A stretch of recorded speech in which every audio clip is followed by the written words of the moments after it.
Hello and welcome to Mythmakers. Mythmakers is the podcast for fantasy fans and fantasy creatives, brought to you by the Oxford Centre for Fantasy. My name is Julia Golding. I'm an author and a passionate fan of all things Tolkien, and joining me in that enthusiasm is my podcast friend, Jacob Rennaker from over in America. So welcome, Jacob, to our discussion today. Thank you. And what we've decided to take on is Tolkien the Poet. Now, this was inspired by the publication of this wonderful box set of the collected works of Tolkien, which has been put into three sections. They go from 1910 to 1919, then 1919 to 1931, and then the final volume is 1931 to 1967. So, for example, the 1919 volume includes some of his war poetry, more about that anon. And then the last volume contains all the stuff that you know from Lord of the Rings, and the middle one, 1931, is actually a sort of emerging hobbity style and Silmarillion poems, I would say. Anyway, there's plenty in there. I would say that probably only the absolute die-hard Tolkien fan will buy the three volumes because they are not cheap. But if you can get hold of a copy in your local library, I would particularly recommend where to start. I would particularly recommend going straight into poem 149 to 171 in the third volume, which is all the Lord of the Rings stuff. And once you've got that under your belt, you might want to pop back into poem 128, which is the fascinating errantry poem, which we might spend some time talking about. And then if you want to think about the war years, go back to poem 58, which is called The Brothers in Arms. All of these are fabulous poems. Anyway, so that's the headlines. And now we're going to have the discussion about Tolkien the Poet. So, Jacob, what did we learn about Tolkien the Poet by having a look at this 3-volume collection? There's quite a bit. And like you mentioned, this is an incredible piece of scholarship, and the notes, the footnotes. So it took me so long to get through it because the footnotes and commentary were so fascinating. Pulling in, elements to provide full context, from letters, which we've done a previous episode on, the newest, edition of Tolkien's letters. So finding all the places in there where he's talking about writing poetry, his approach to poetry, why he even wrote poetry in the first place. And one of those, I think for me, as you asked about Tolkien the Poet, there was a section from letters that I think sets up why he explained why he wrote poetry, or when he started writing poetry at the beginning. And he said, talking with one of his friends outside of a cathedral, and his friend asked him, why is it that cloud? So Tolkien asks his friend, why is it that cloud so beautiful? And his friend says, because you have begun to write poetry, John Ronald. Assuming that his writing of poetry is opening him up to seeing the world more beautifully. But Tolkien says he was wrong. It was because death was near and all was intolerably fair, lost ere grasped. That's why I was beginning to write poetry. So for him, it was this sense of, it wasn't poetry that's helping him see the world as beautiful and fragile, but rather he saw this fragile world and death all around him. And so his response to that was poetry, was putting that into words and kind of recording that. So I think that's a fascinating kind of like starting point for him was death, which we see as a major theme in Lord of the Rings, right? Death, loss, and yet there's something that we see throughout here, this inevitable kind of upward turn, this kind of eucatastrophic turn in his poetry and in the development of his poetry to hope amid this loss and death. So something that kind of initially kind of stood out to me. How about you, Julia? What sort of things kind of initially grabbed you looking at Tolkien the Poet? Well, we must shout out talking about the scholarship, the editors, it's Christina Scull and Wayne G. Hammond, to whom we owe all this wisdom. So well done, guys. It's been obviously a labor of love.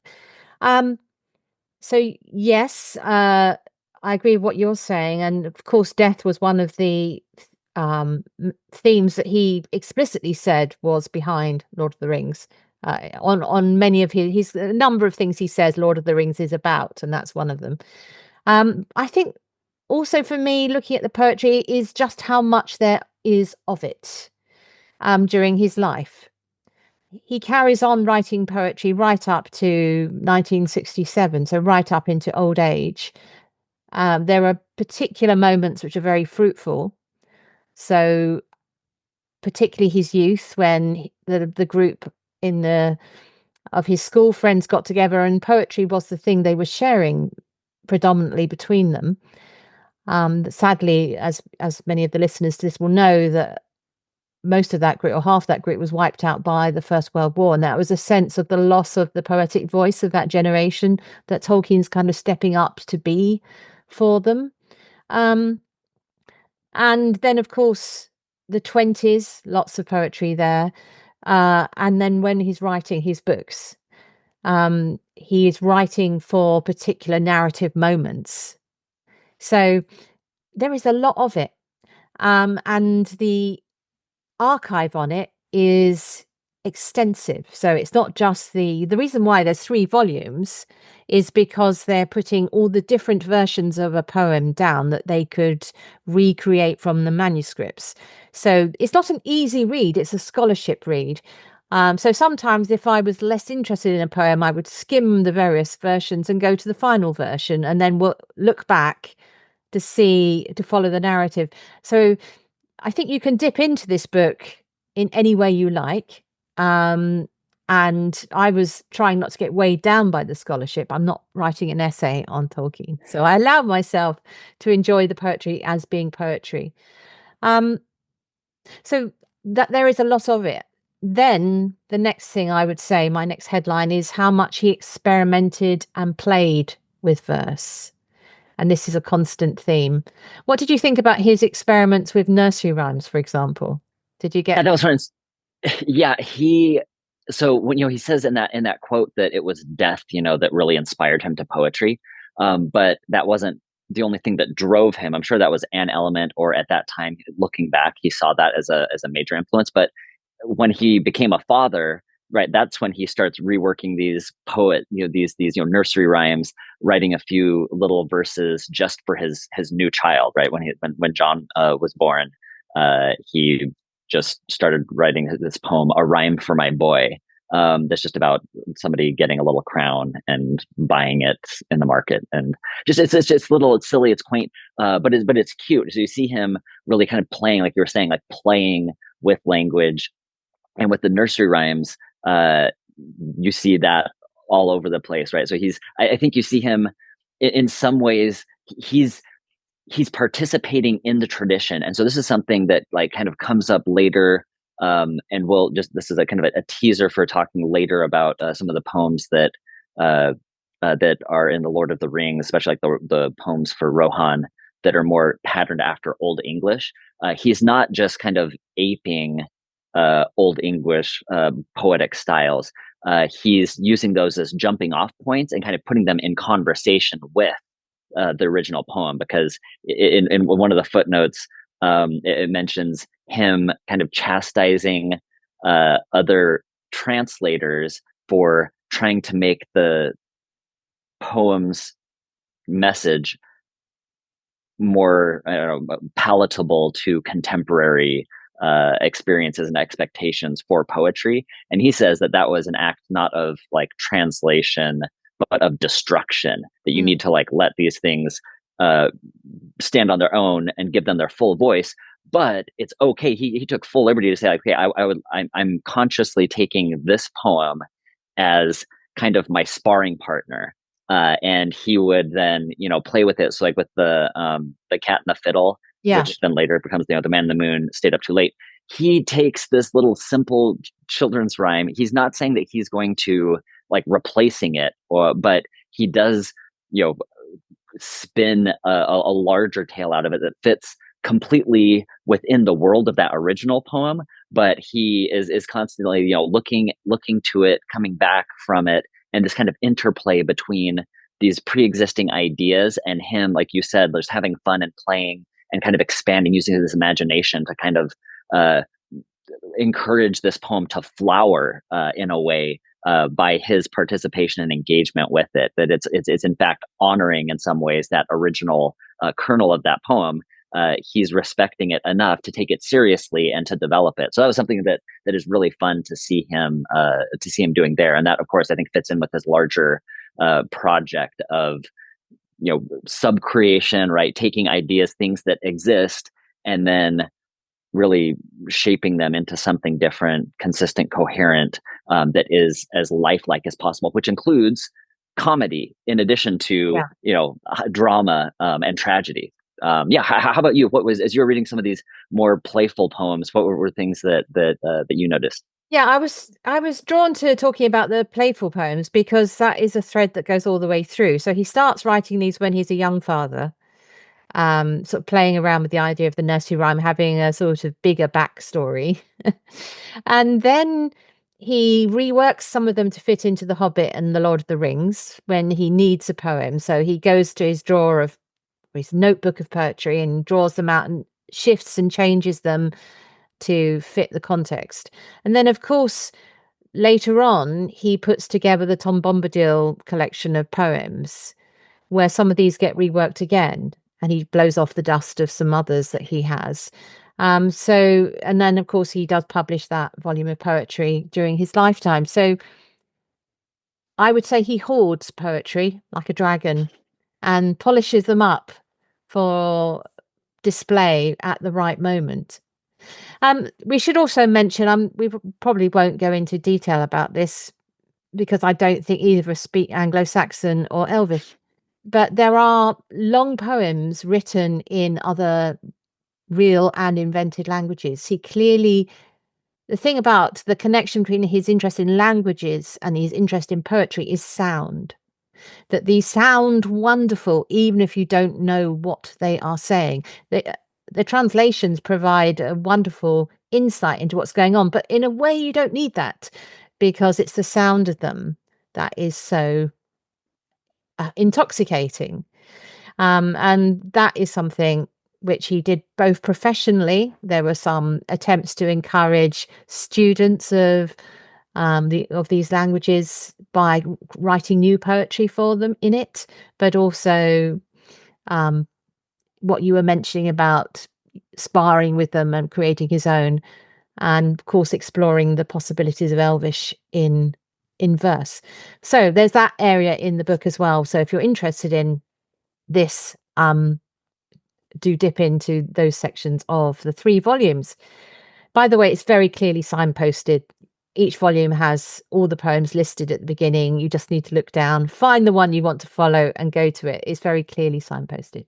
Anyway, what I want to talk about now is how so many of the poems of that early period start in one context and get dragged into the Middle Earth context. I've got a couple in mind, but was there anywhere you followed the footnotes and thought this is a really interesting evolution, giving insight into his thinking? Yeah, the earliest one that really where I realized that this was going to take me a lot longer than I thought it was getting into the thick of the footnotes for the grimness of the sea, later titled the tides, later titled sea chant of an elder day, finally titled the horns of Ylmir or Ulmo. So you see, it's a poem that starts about just his feelings about the coast and the ocean against the shore. That's what it initially was, but then through these successive kind of iterations, revisitings, reworkings, it becomes a poem about a song of 74 lines that Tour makes for Arundel. So it goes from just musings, kind of just capturing his feelings, staring at the coast, to then being fully incorporated into his legendarium in this epic uh, poem, essentially, that's fully, um, you know, embodied by some of the characters that he's created here, and actually done in their, voice and from their perspectives, to fit consistently within his larger legendarium. So that was the one that for me kind of, that kind of changed. You see it, no pun intended, ebbing and flowing, uh, from his, just between all of these different versions and all of the different individual, strike throughs and edits and reworks.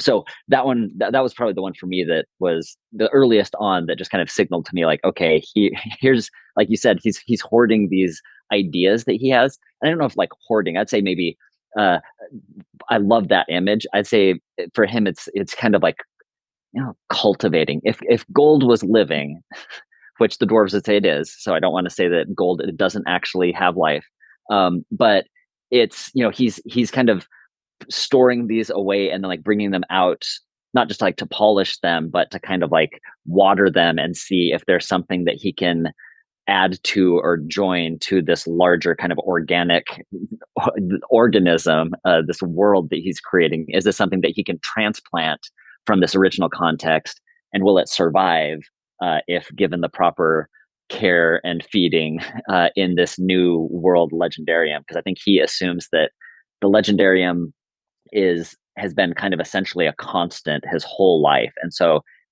anything that he's created possibly has roots or connection. It's all watered by the same rain, and enlivened by the same sun that's he's been experiencing his whole life. And so I think that's why he sees it as that he could just like rifle through his file cabinet and say, here's a poem about any of these things, and he would actually look at it and take it seriously as something that could possibly fit in here. And so that was a fascinating, this grimness of the sea going to the horns of Ylmir, transformation as kind of his process of trying to get his mind around his whole life and his whole, creative identity as a creator, or sorry, as a sub creator.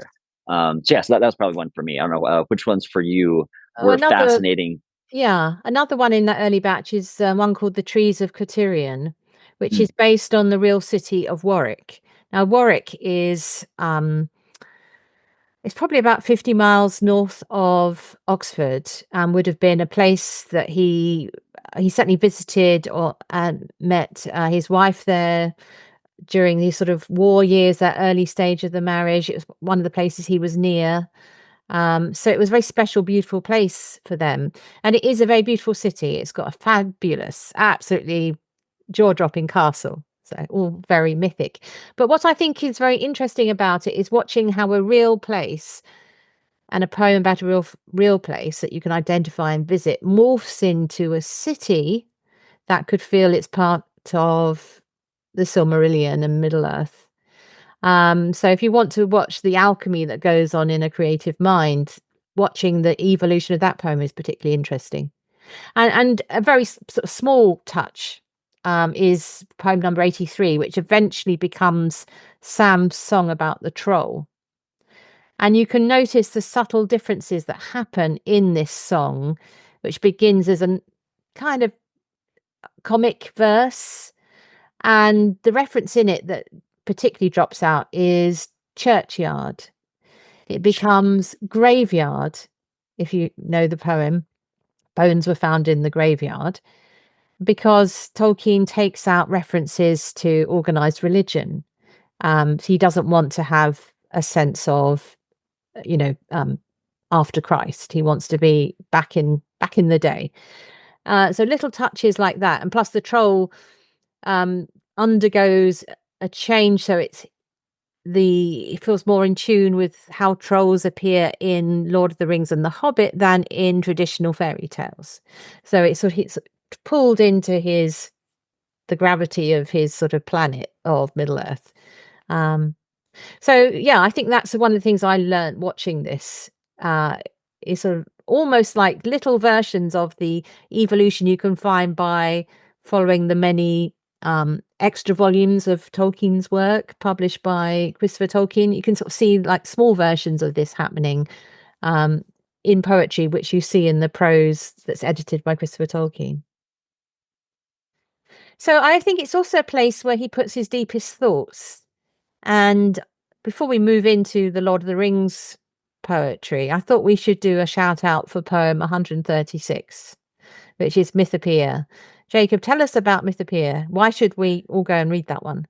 Yeah, well, this is a distillation of Tolkien's understanding of the myth making. Right, mythopoeia literally means the creation of myths, and his whole philosophy of sub creation. So it's a really great companion piece for his lecture, his Lang lecture on fairy stories, later turned into an essay. So you kind of if you look at Mythopoeia in conjunction with On Fairy Stories and Smith of Wootton Major, all three of those are kind of this trinity that really distill and illustrate in different ways what Tolkien sees himself participating in when he's writing. And the utility of that. I know to use the word utility is something that he would spit at, and so it's not utilitarian, right? It is celebratory. It is and in some cases devotional, because this is something that he's fitting within his larger religious framework as well. So Mythopoeia, and this is something that's particularly uh, dear to me. I think this is the first Tolkien poem outside of Lord of the Rings that I read, and I just fell in love with as I was kind of trying to understand his philosophy and his theory of myth making. But it's also when I was with you, Julia, at Oxford. And this is a highest of recommendations for courses that you can take through Mythmakers yourself. Julia was able to show me at Magdalen College the little path where this is a poem that's kind of spinning out of a conversation that Tolkien has with C.S. Lewis that's at a specific place. Julia can show you exactly where. uh, Maybe not the moment where this actually hits, but the place where they're walking.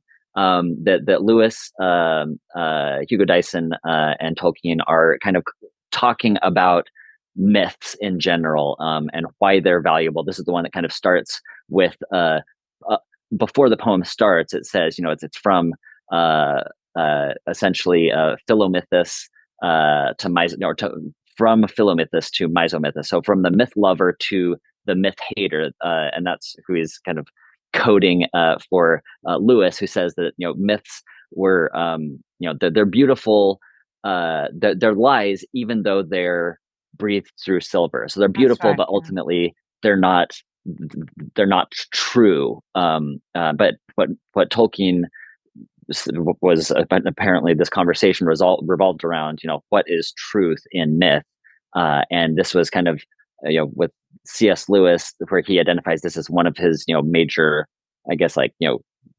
checkpoints, or gates through which he passes in his kind of reenchantment of Christianity, of deism, of him kind of returning to his religious roots. So yeah, this is a fascinating poem, and then to have this one here given special attention is great, and to see it how it's not just a poem that he's just spinning this off from his imagination, but it's rooted in, when you look at the context, with his relationships with other people, and real conversations about meaning and life. And like you said, Julia, this is he's putting his deepest thoughts into poems. And so this isn't either an academic exercise, isn't just an academic exercise. It isn't just for fun, for kicks and giggles. This is where he's wrestling with the meaning of life in many ways, and his own life's work. And that's what I see happening here in Mythopoeia. Yeah, it's got a funny start for our era because it's part of a conversation. It starts, Dear Sir. Yeah. Dear Sir, I said, although now long estranged, man is not wholly lost nor wholly changed.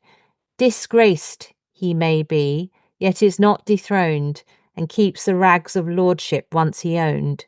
Man, sub-creator, the refracted, get it right, the refracted light, through whom is splintered from a single white to many hues and endlessly combined in living shapes that move from mind to mind. So I love the idea that we're all like splinters of light, and they move from mind to mind. So what you describe the stars. So if you come up with a great metaphor for the stars, I catch that splinter, and then I see the stars like that. He sees no stars who does not see them first, of living silver made, that sudden burst to flame like flowers beneath an ancient song, whose very echo after music long has since pursued. So the idea is um, the culture of the myth is so powerful that we all see more clearly in a way, but we see different versions. We've got, and of course, we all know that white light, the divine light here, is made up of the rainbow. So if we get our red and our orange and our little snapshots, we put them all together, we get back to some or approach some sense of the original white light. Anyway, it's a wonderful, wonderful poem full of um, thought-provoking images and definitely something a Tolkien fan will enjoy reading. Okay, let's move on to the section I mentioned at the beginning, is perhaps some of the most enjoyable, which is seeing him write the poems from Lord of the Rings.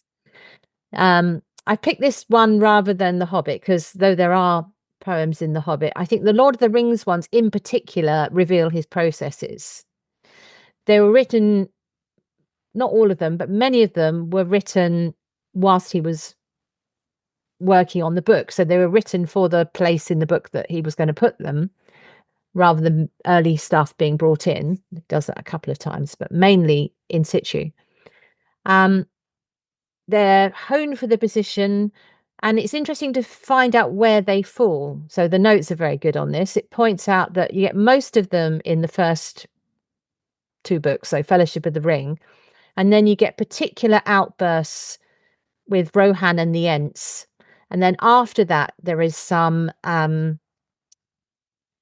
poetry around the Pelennor Fields, marvelous alliterative verse, and then there's a fantastic short song that Sam sings when he's waiting to or trying to find Frodo. So I will give you the first thing I learned from this, which I love learning, which is about poem 149, which is one ring to rule them all, one ring to find them, etc. He couldn't decide the ring distribution. Absolutely fabulous. He had no idea how many there were when he was first setting out in the late 30s. He had, is it 3 for the dwarves and 9 for the elves, or is it, you can see him playing around with just what these rings of power are about. It's absolutely fabulous. I love that, because you can literally see him making his mind up in the poem. And of course, that then decides who the Black Riders are and how many there are, and who the rings of the elves were and how many there were, and the dwarves. So I absolutely love that. I think one of my favorite tidbits about that one in the footnotes is that in an interview, Tolkien recalls that he invented that verse while he was in the bath. Yeah, lots of bath poems, of course, as well. Right. Also in that one, there's the delightful note that he used to write out lists of rhyming words. So, stone, foam, moan, roan, cone, and so on. So he'd make a list down the side of the page. And then he would look at that when he came to a rhyme. Obviously, you're not going to use roan, as in a roan horse, that doesn't fit, but stone, oh, that's a good one. And he would then put it in. So just to see the poet at work is absolutely delightful. So then the next area, which I thought was fun to see, was the similarity between the way the Tom Bombadil section of poetry emerged with the Ent, with Treebeard's poetry. In a way, how Tolkien started writing prose and yet it became poetry, and when Tom Bombadil, it slips back to and fro. So it shows you how, as a writer, he's so keyed into the rhythm and the poetry of what he is writing. And some of his descriptions are like poems. When you actually read them back, you could rearrange them with white space and think, oh gosh, another poem. So I enjoyed seeing that being really sort of lifted out of place and examined. Yeah, that was a good one. I appreciated that too. That and there was some in the reworking of, oh, it was later. I think it was Legolas's poem. Um, yeah, the Song of Legolas, where in between some of his, he had several different reworkings of this poem, and in one of that reworkings, then he then adds a prose passage kind of like in between that. So it's really like, so the prose was inspiring the poetry, but also it would go both ways. And sometimes, like you were saying, it's hard to tell the difference between the two. The prose is written in such an elevated register, and the rhythm is such that you could break it out. And sometimes you see him trying out different, ways of indenting, right? How are you actually breaking up lines of the Mm. poetry? So it's very a fluid process for him. It seemed that he was being inspired. There's this, yeah, again, like this ebb and flow of like this idea. Is this an idea that is communicating itself better in poetry or in prose? If it's in poetry, and one of the things that he goes, makes a point of is that these aren't just mere decorations. That Yeah. the poems are integral to the story itself, because he's not just inserting a poem for poetry's sake. It has to serve the plot. Um, it has to clarify the thoughts and feelings of the individuals. It has to help distinguish between the different races that he's talking about, that he's developing. So dwarf poetry is going to be different than elvish poetry is going to be different than hobbit poetry is going to be different from Gondor, Rohan. They're all going to feel different. So it's part of creating more of the texture for this world. And it's going to advance the plot in some way. And so this is where I think it's kind of comparable for those people who follow the history of musical theater. That before at least in America, before Oklahoma, the play, there would just there would be a story and then kind of like breaks for just kind of like song and dance, and then do that and then kind of get back to the story. But starting with Oklahoma, that was where the characters would stop and actually sing about what they were thinking and feeling, as an aside, and it would further the plot. And then from that point, then the pattern for musicals was the musicals and asides had to serve the plot, or that was one of the primary purposes of this. It wasn't just a break from the seriousness of this; it was actually incorporated into there. And Tolkien is very much doing that. He's taking such great care to make these poems distinctive, and consistent with the rest of the mythology. And so these are doing so much work. And one of the points that the authors, or our editors of this volume make is that a lot of the fans, or there are, I won't say a lot, but there are people among fans of Lord of the Rings and The Hobbit that just kind of skip those, probably more in Lord of the Rings, that they see the poetry as an excuse to just kind of skip to the next prose section. Um, but if you do that, you're actually missing parts that are central to the story itself, and even and the enriching of the world of Middle Earth. So slow down. So when you get to poetry, rather than kind of speeding up and just trying to get along your way, one of the things I think that this book demonstrates is the need to actually slow down when you get to the poetry, to then see, okay, why did Tolkien write this as a poem rather than just, say, Aragorn sang a song and then move on. He's actually goes to quote it. So like, why did he do that? And if you take the time to read it, then you kind of see, and what this volume does is lets you behind, the curtain to see Tolkien's process of how seriously he took it, and how much development he's doing, how much heavy lifting the poetry is doing for his world building, for his character building. And it's just phenomenal once you get to see what's actually going on here.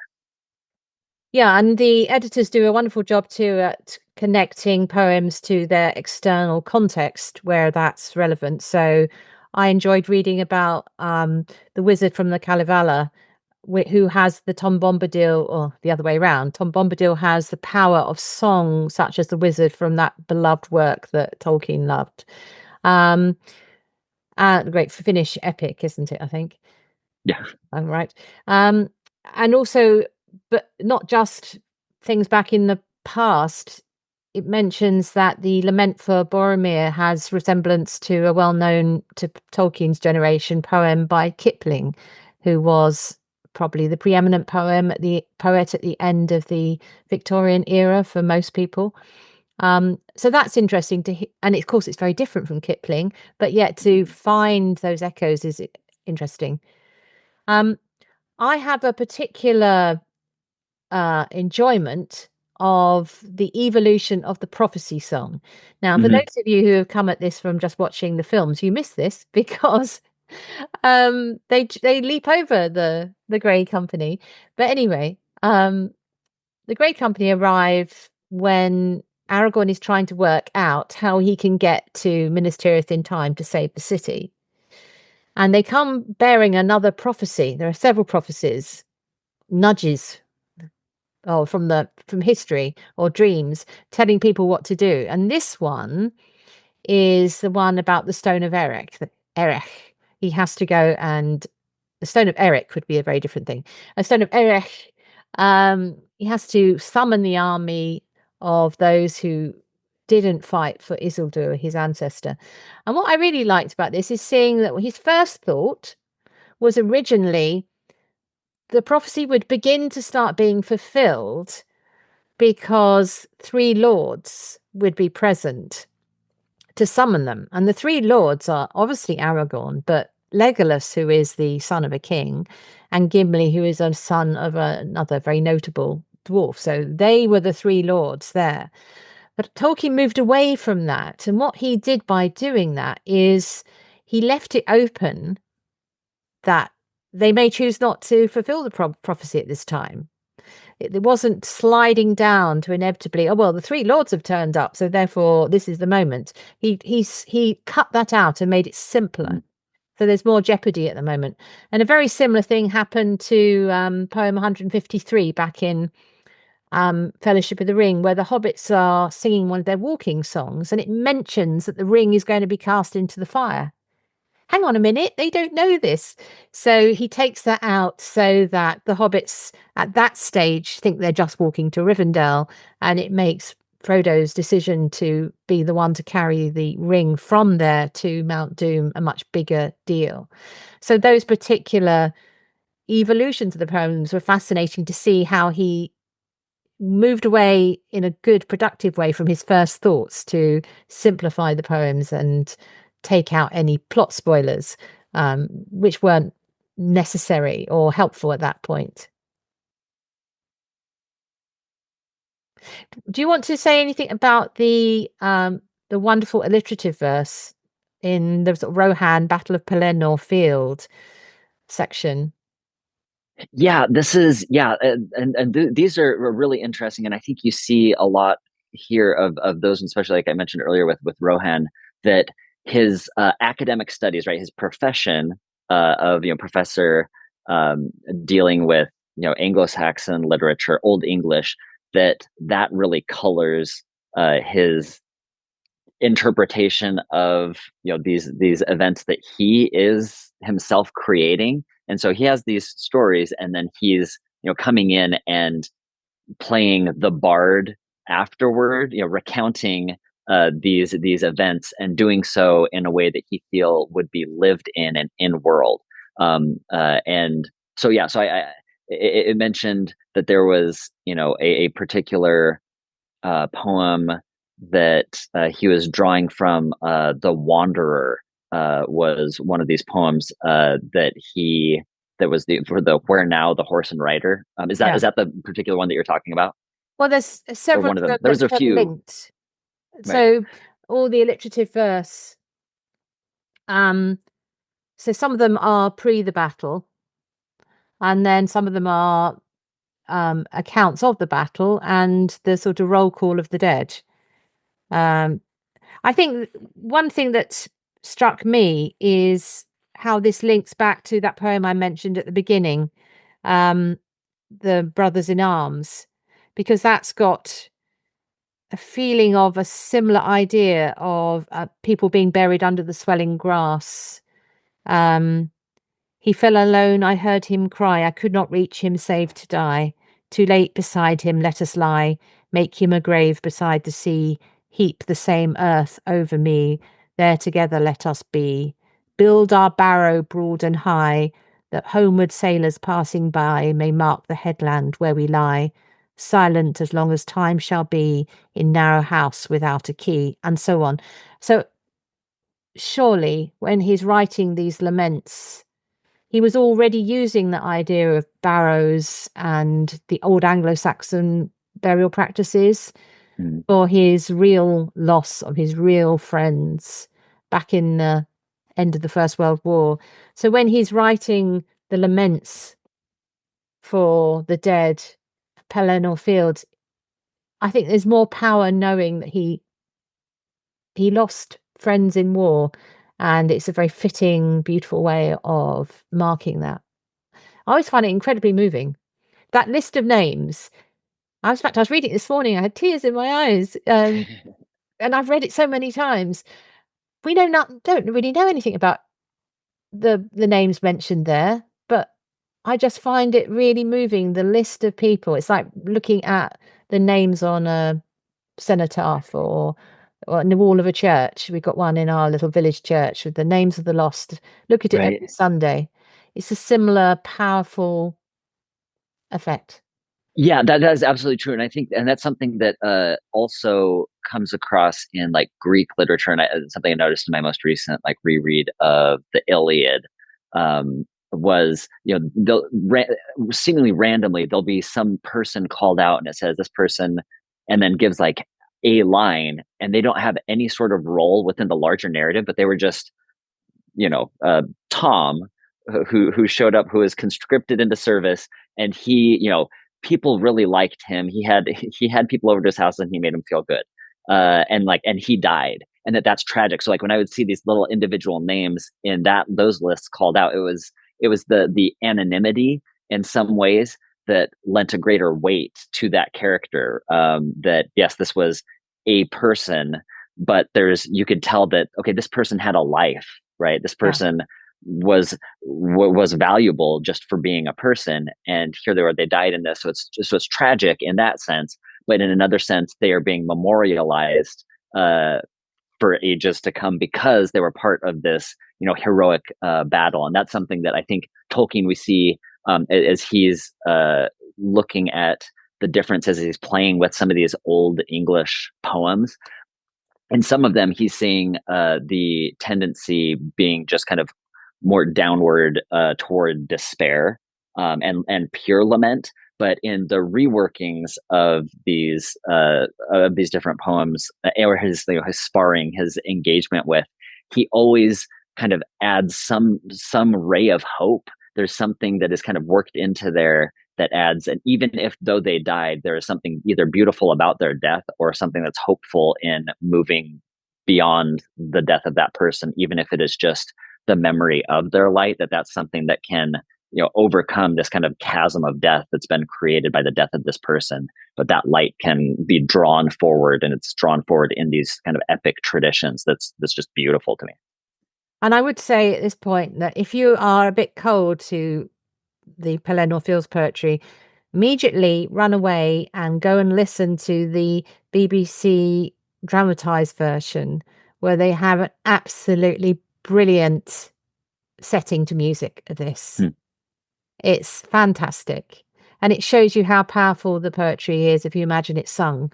And it's so well done. In fact, a lot of the poetry is done brilliantly in that BBC adaptation from the 80s, set to wonderful music. So highly recommended.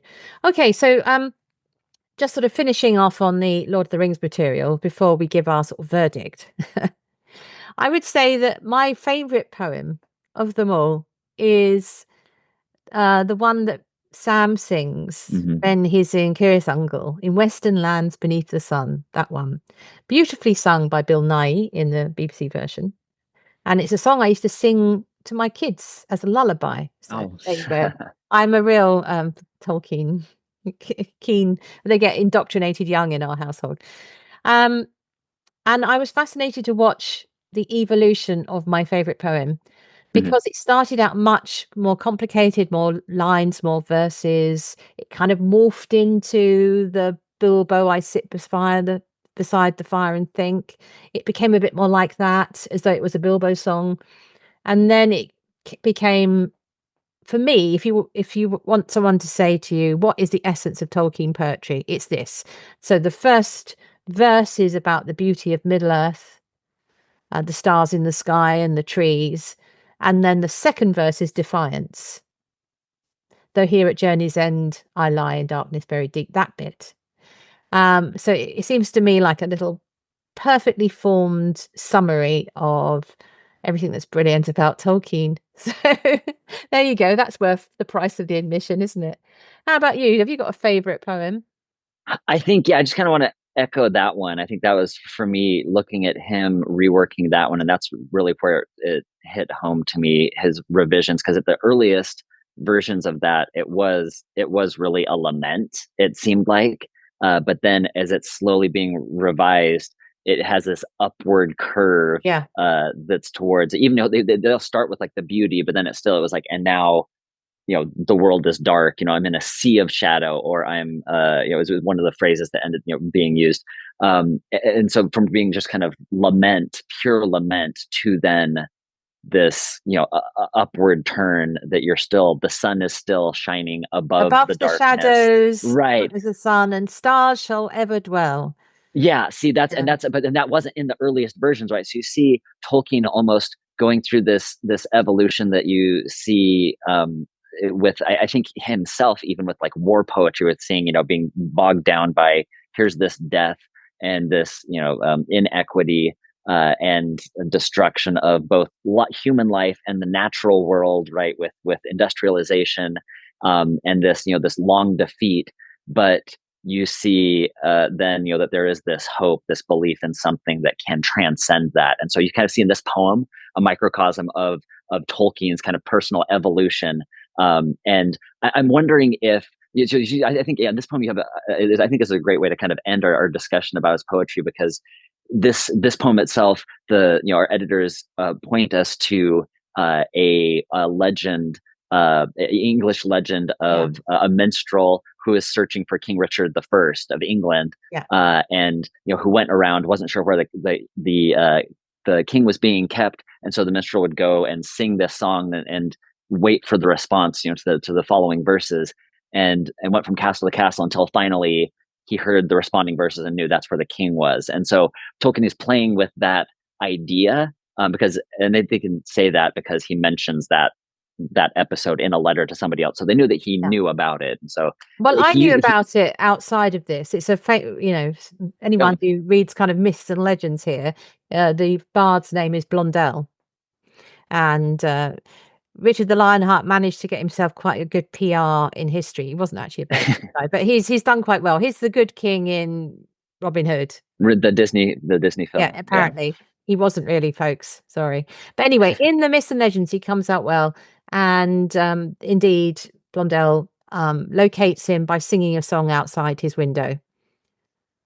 So that, yes, you have like, yeah, so this is informed, so the story, so it's not, again, like aping it, it's not just a wholesale copying of it, but it's taking that idea and recasting it as the seed for something beautiful that's happening here. So you Mm. have that kind of, the academic engagement with story and tradition.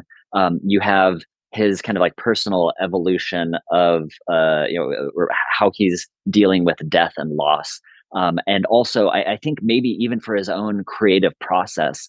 And this is, I'll quote this from Lord of the Rings. This is kind of like right before the poem. He launches into the poem. It kind of talks about how Sam starts kind of like spinning up to say the poetry.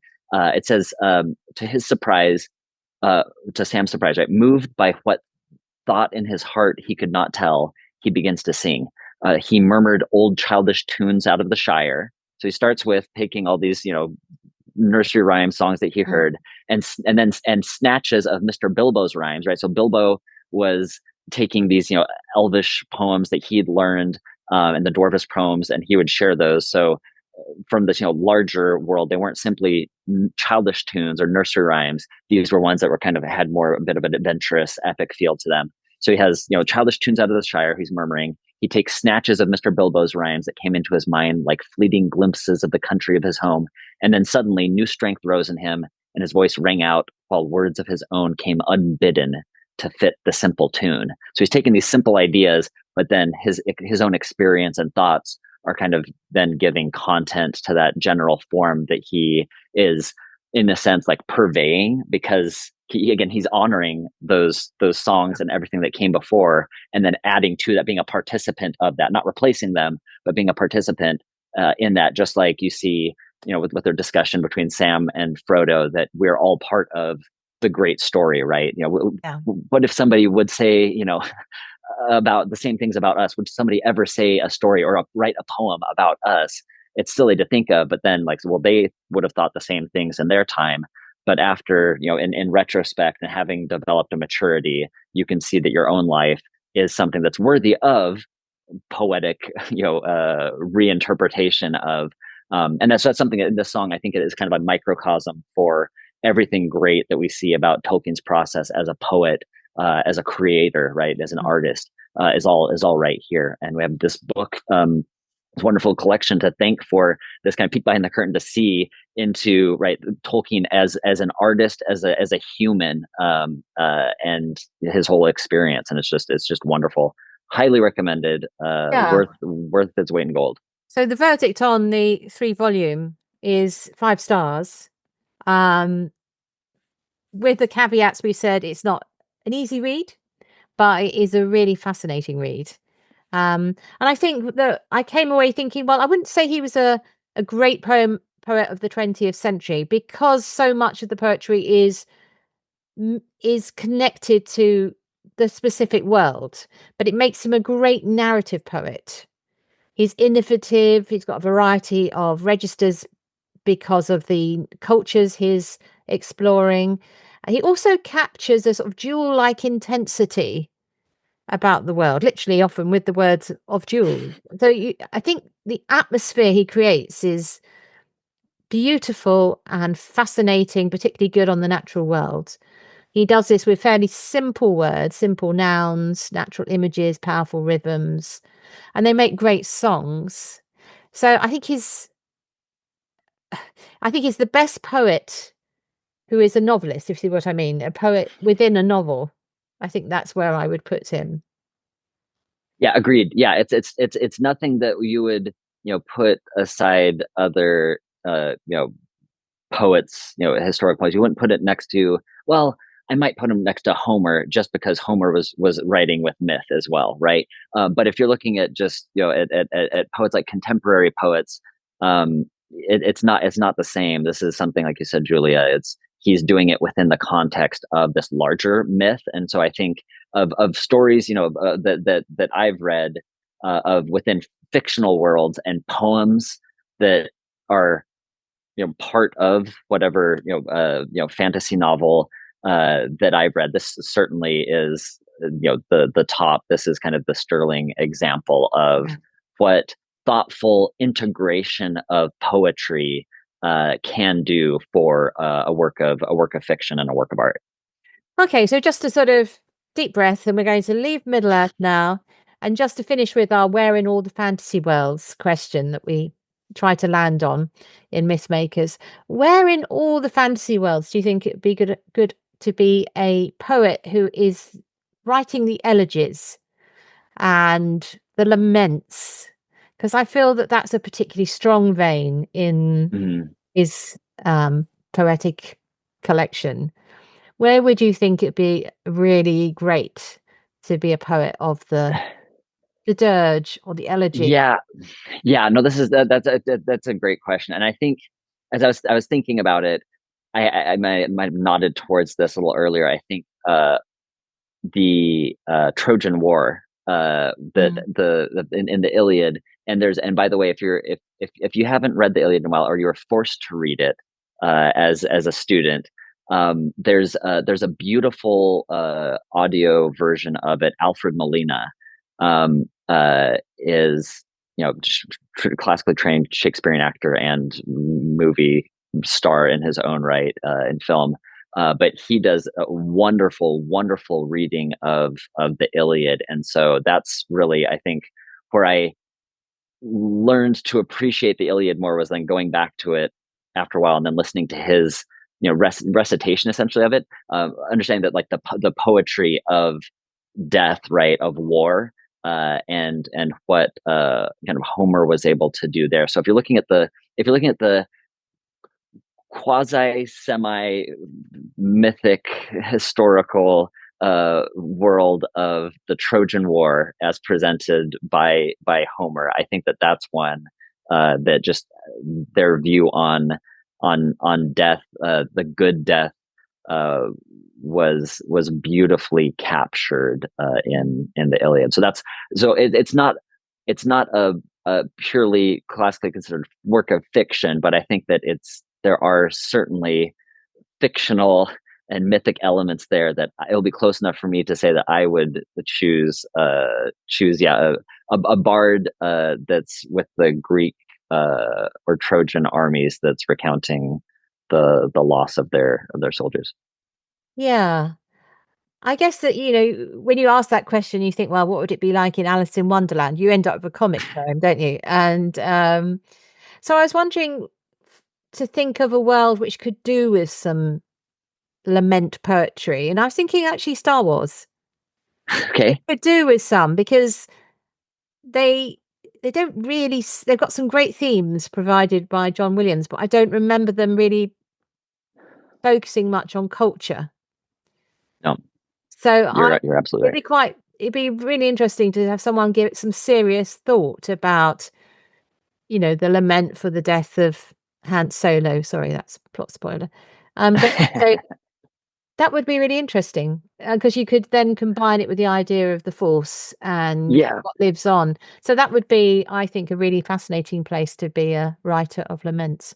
that's it. And you know what? And then speaking of that, like there is, and if you want to bring in tip, something to read, there are two different poetic reworkings of Star Wars Oh, that now Julia you've inspired me to go and look at. One of them is William Shakespeare's Star Wars, like Verily, A New Hope is the first one that okay. came out, and so it's fully reworked into iambic pentameter. And there's some very clever things that he does there. I want to see with some of those death themes if the author there actually goes into some of those elegies.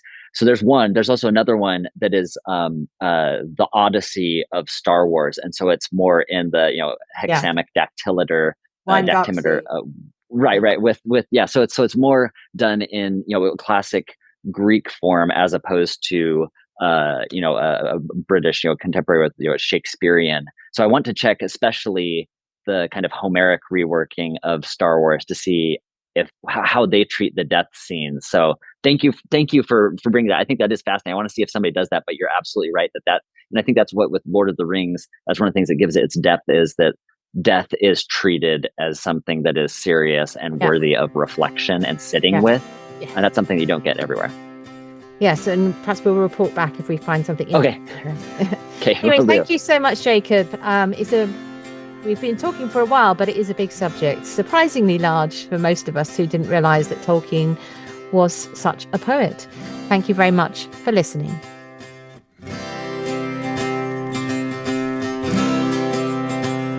Thanks for listening to Mythmakers podcast, brought to you by the Oxford Centre for Fantasy. Visit oxfordcenterforfantasy.org to join in the fun. Find out about our online courses, in-person stays in Oxford, plus visit our shop for great gifts. Tell a friend and subscribe wherever you find your favourite podcasts worldwide.